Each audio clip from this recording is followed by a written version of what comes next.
Good evening, ladies and gentlemen. From Hollywood, Colgate tooth powder for a breath that's sweet and Halo shampoo to glorify your hair bring you Loretta Young in your theater of romance. Colgate tooth powder for a breath that's sweet and Halo shampoo to glorify your hair. Present your theater of romance from Hollywood.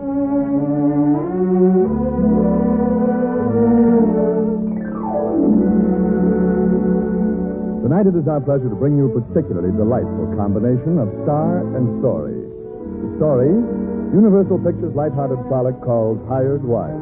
The star, one of Hollywood's most talented actresses, Loretta Young.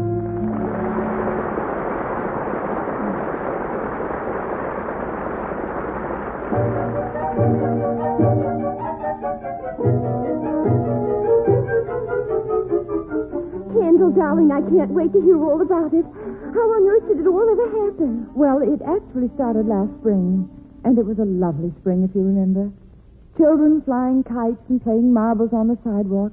There was baseball on empty lots, men painting park benches, and full-length billboard signs all over town of Phyllis Walden.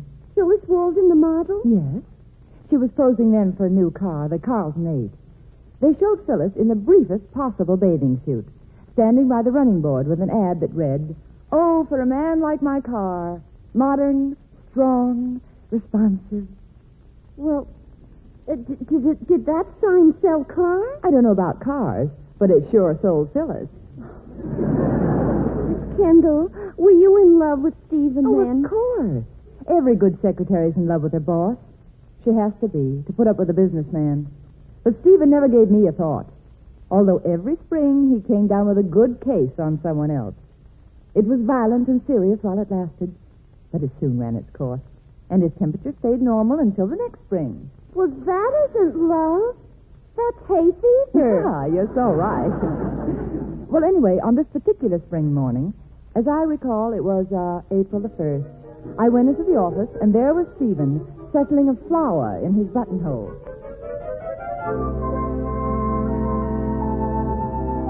Good morning, Kendall. May I take this occasion of wishing you and yours a very happy springtime. Oh, thank you very much.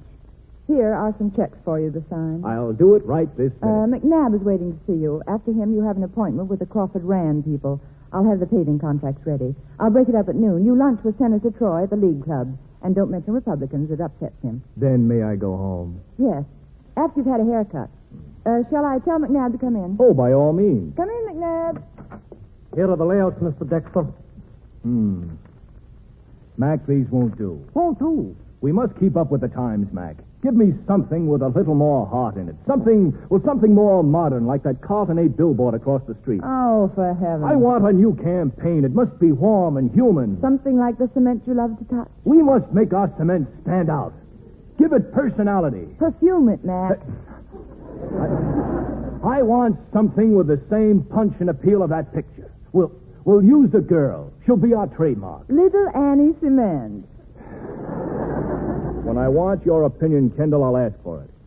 All right, Mac, have some new layouts made. Aye, Chief. Kendall, who is that girl on that billboard? I don't know the name, but the face is on the canned tomatoes I used. So get hold of her. I'll see her myself. Oh, Stephen, wouldn't it be easier and quicker just to pay her off right now? Kendall, get her. Yes, Lord. Yes, Master. Someday I'm going to fire you. And someday I'm going to quit.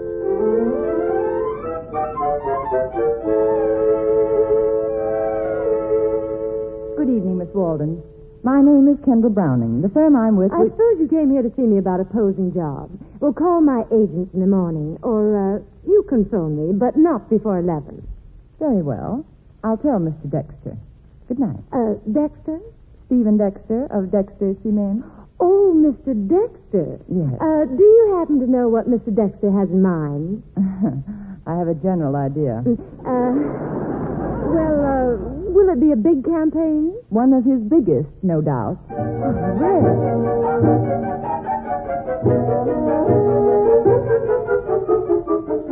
Well, Kendall, I can tell you right now, I don't think much of Phyllis Walden. Well, you haven't heard the half of it. After looking her over, I decided it would be better for Stephen if he didn't meet her. So I did call her the next morning, and after 11, I tracked her down at the Yale Club. Of course, I had no idea she was sitting with Stephen as I talked to her, and she took good care not to inform me that he heard every word. But the next morning, I found out all right.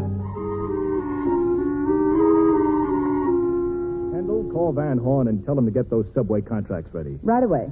Oh, about Phyllis Walden. Forget her. I'm not going to have any silly-looking blondes sitting on my dam. That is what I said, isn't it, Kendall? Oh, no, come to think of it, I believe you couldn't quote my exact words. Now, Stephen, this is unworthy of you. How could you do anything so dishonorable as wiretapping? Wiretapping? I just happened to be lunching with Walden when you phoned. Happened? You leave it to me to get her, and then you sneak off and date her behind my back as if you couldn't trust me. Kendall, I'm going to say just one thing, and then we'll drop the matter. You're my right hand. I'm not at all sure I could run this business without you, but I think I can run my own life. Suppose you let me, huh? Okay. It's your money. You go right ahead and squander it. I'm through caring what you do, outside of office hours.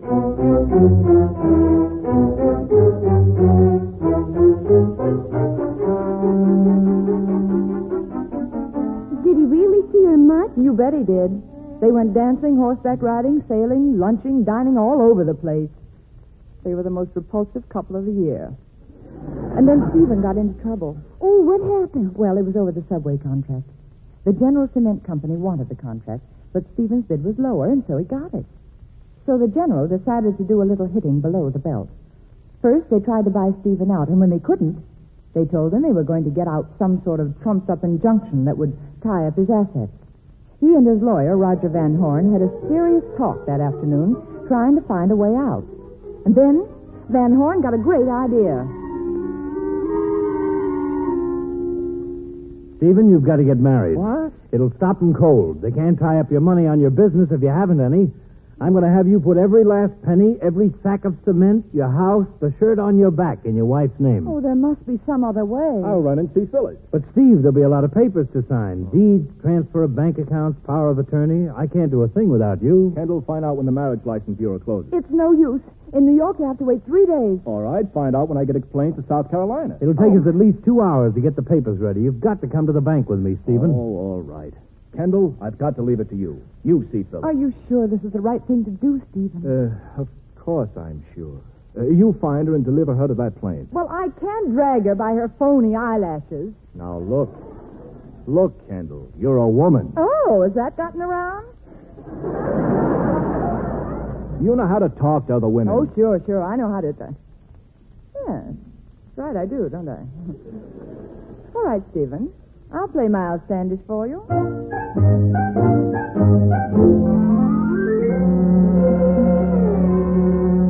Here's Dexter's proposition, Miss Walden. He wants you to marry him tonight. He does? Well, I hardly know what to say. Yes or no will do nicely. Now, look, Walden, let's not be coy about this.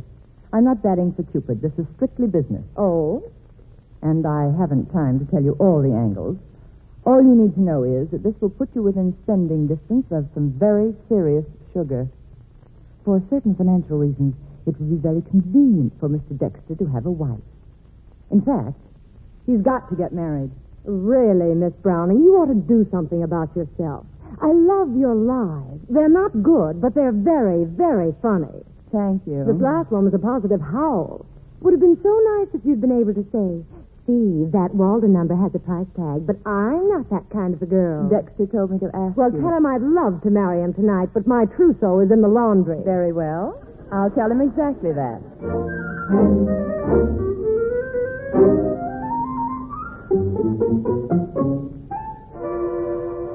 Attention passengers, plane 63 Southern Swallow for Washington, Charleston, Miami, ready at gate 4. There she comes, Roger. Where's Phyllis? Kendall, where's Phyllis? Well, I couldn't get her to come. Not for love nor money. And honestly, you can't blame her, Stephen. No woman wants to get married just to do someone a favor. Well, it was a nice business when I had it. You've still got it. You can keep it if you work fast. All you have to do is marry somebody. Doesn't matter who she is, as long as it's some girl you can trust. How about Kendall? Kendall? What would you say about it? Oh, Stephen, I'd say yes. There, that settles it. Come on, let's get on that plane.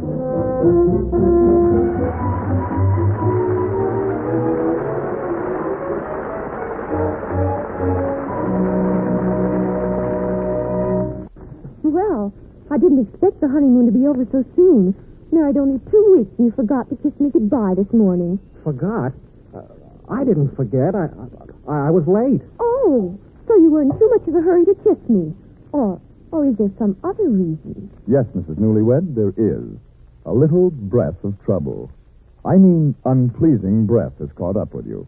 And it's clearly a case for Colgate tooth powder. You know, anyone can be the victim of unpleasing breath. It happens to thousands without their knowing. Marks them down socially, brings them unhappiness. So just do this. Brush your teeth night and morning and before every date with Colgate tooth powder. For Colgate tooth powder cleans your breath as it cleans your teeth. Scientific tests prove that Colgate tooth powder, in 7 cases out of 10, instantly stops unpleasing breath that originates in the mouth. Money can't buy a dentifrice that will clean your teeth better than Colgate tooth powder. Remember the name, Colgate tooth powder, with the accent on powder.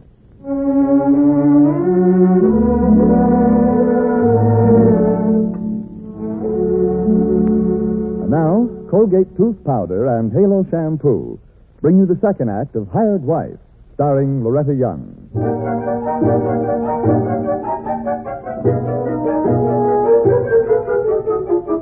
Did you have a nice wedding? No, not at all. Stephen looked like a lamb being led to slaughter, and I felt like one. Besides, there was something about those words that marry two people that made me feel like 2 cents just then. Stephen and I flew back right after the ceremony. We went to his apartment, and he signed the papers that put everything in my name. And then we just stood there, staring at each other.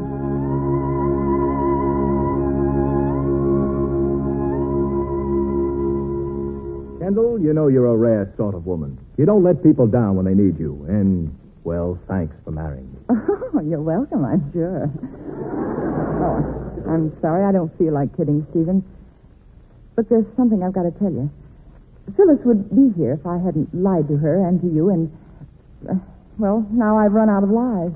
Phyllis didn't refuse to marry me? Oh, yes, she did. But she had to refuse the way I put your bid. Bid? Well, yes. I knew she'd turn you down. And you see, no woman likes to admit she's for sale, even if she is. You made Phyllis believe I thought I could buy her. You treated her in my name as if she were cheap and nasty. Oh, not cheap. Why, you contemptible and unscrupulous double-crossing... Now, Stephen, remember, you're a Yale man. Oh, Kendall, what am I going to do about you? What do you want to do, Stephen? Stop acting married. Well, we are, you know. Don't take advantage of a technicality. And stop looking at me like that. And go home. Yes, ma'am. Kendall, you're fired. Better not be so hasty, Stephen. Don't forget, you can't sign anything by yourself. You can't do anything. You can't even get lunch money. Legally, dear, I am you, and you are a pauper.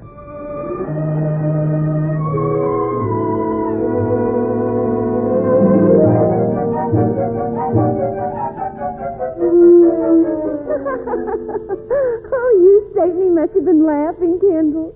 You had Stephen right where you wanted him. No, I wasn't laughing, and I didn't have Stephen right where I wanted him at all. I moved into Stephen's house and into his bedroom, but Stephen moved into the guest room, along with his lawyer, Roger Van Horn. And every night he went out with Phyllis. After a while, I couldn't bear that. So I saw that Phyllis met a very handsome South American gigolo, Jose Braganza. That was a little expensive, but I thought it might be worth it.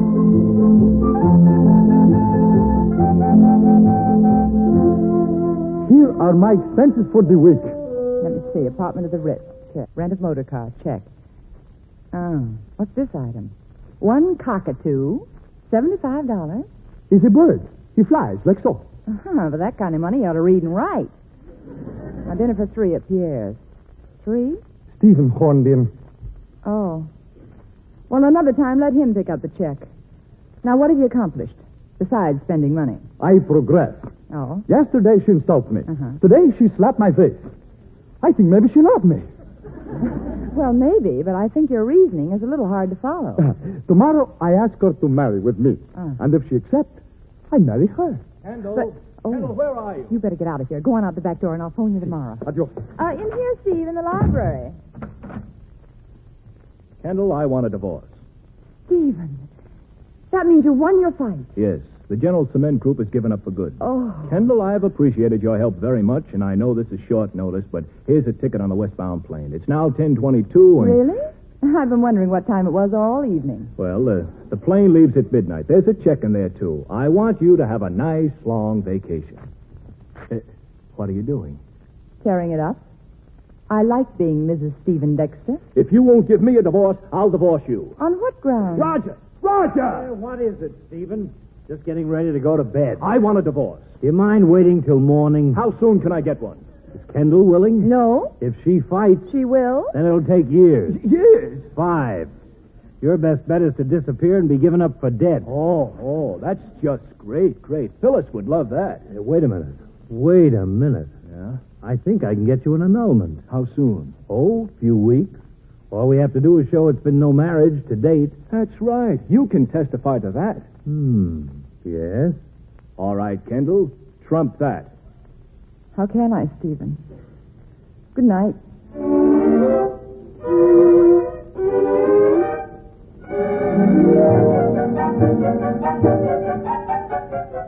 Did he get the annulment? Oh, no, it wasn't necessary. Because the very next day, Judge Peabody arrived from South Carolina and said that he'd have to do the ceremony over again because his license had expired the day before he married us, and therefore it wasn't legal. So Stephen called Phyllis and got her down to the office as soon as the judge left. But before he could ask her to marry him, Jose came bursting in.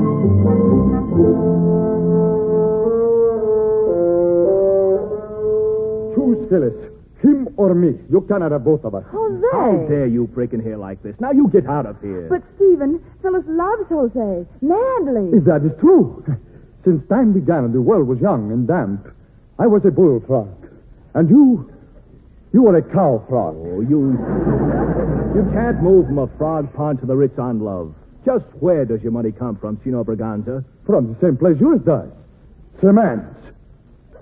I'm sorry to interrupt, Stephen, but I've been going over these bills, and there's a pretty big hotel bill here. Jose, Phyllis, wouldn't you like to finish this conversation somewhere else? No. We'll finish it right here and now. Yeah, well, here it is. It's a bill for a suite at the Ritz. The Ritz? Let me see And there's that. a whole flock of checks for $100 to a party named Jose Braganza. You got a new tailor, Steve? No. I still get my clothes from... Give me those checks. You want me to sue somebody? Maybe. You go back to your office and wait for me, Roger.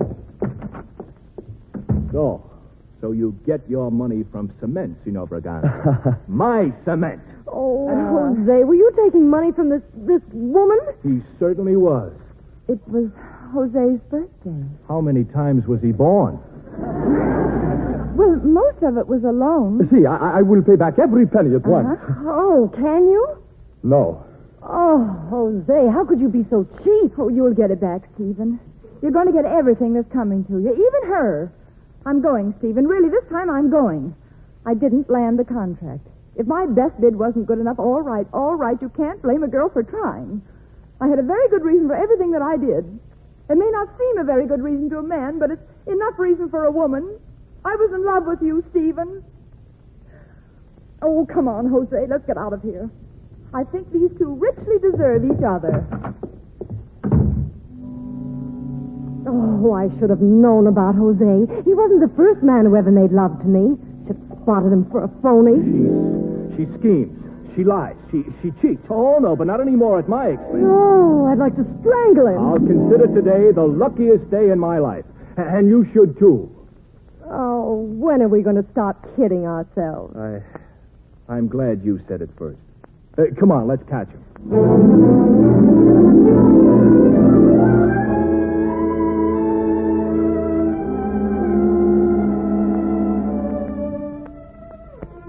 Oh, I'm sorry, Jose. I'm sorry, Kendall. Phyllis, darling. I said I'm sorry, Kendall. I heard you. Will you please stop walking and listen? I don't have to listen to you anymore. Oh, yes, you do. Now, you stop right there. You're not a man, Kendall Browning, and once in a while you've got to stop and listen to someone who is. All right, I'm listening. I said I'm sorry. I heard you, and I'm sorry, too. Now, may I continue on my way, please? No, Kendall, no. I want you to continue on mine from here on in. You see, I'm very much in love with you. It took me a long time to find it out, and I almost lost you because of it. But I don't intend to lose you again. Don't you understand that, Kendall? Well, I don't know whether I do or not. It's a little late for that kind of talk, Stephen.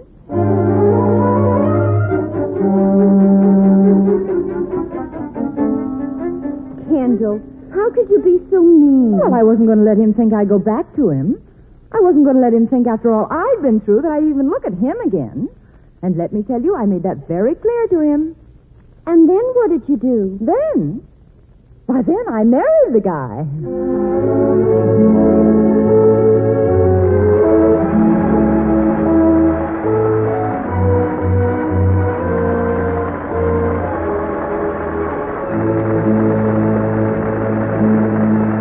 Loretta Young, star of Hired Wife, will return in just a moment.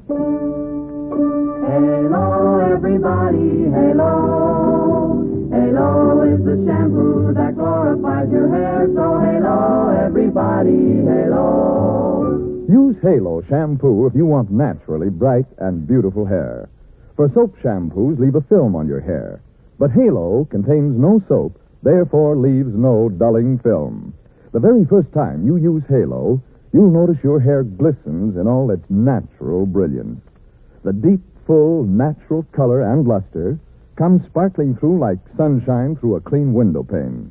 And remember, even in the hardest water, Halo makes oceans of rich, fragrant lather. Halo quickly carries away loose dandruff, grease, and dirt.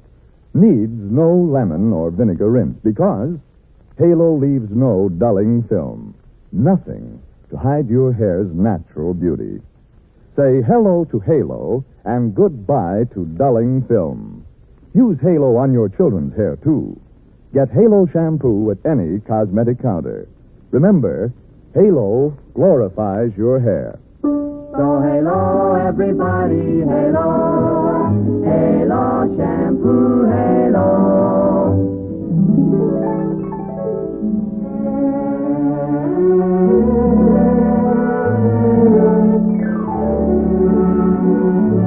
Colgate tooth powder for a breath that's sweet and Halo shampoo to glorify your hair.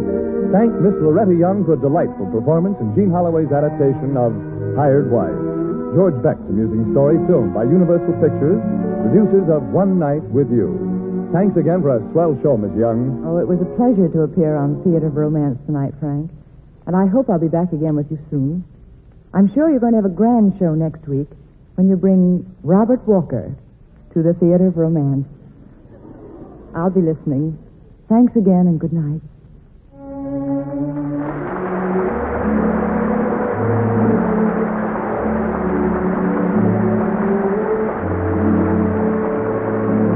Billboard for the Future. Next week, Charles Vander's production of Theater of Romance presents Metro-Goldwyn-Mayer's great young star, Robert Walker, in Vivacious Lady. And in the following weeks, you'll be hearing Ann Baxter, Ronald Colman, Robert Alda, John Garfield, and a parade of your favorite stars. Keep this date for all the weeks to come. These presentations of Theater of Romance come to you because of your enthusiastic recognition of Colgate tooth powder for a breath that's sweet and Halo shampoo to glorify your hair. This is your host, Frank Graham, saying good night and wishing you love, happiness, romance.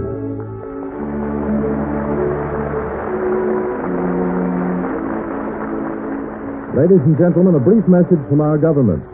We are all happy that so many price and rationing controls have been lifted.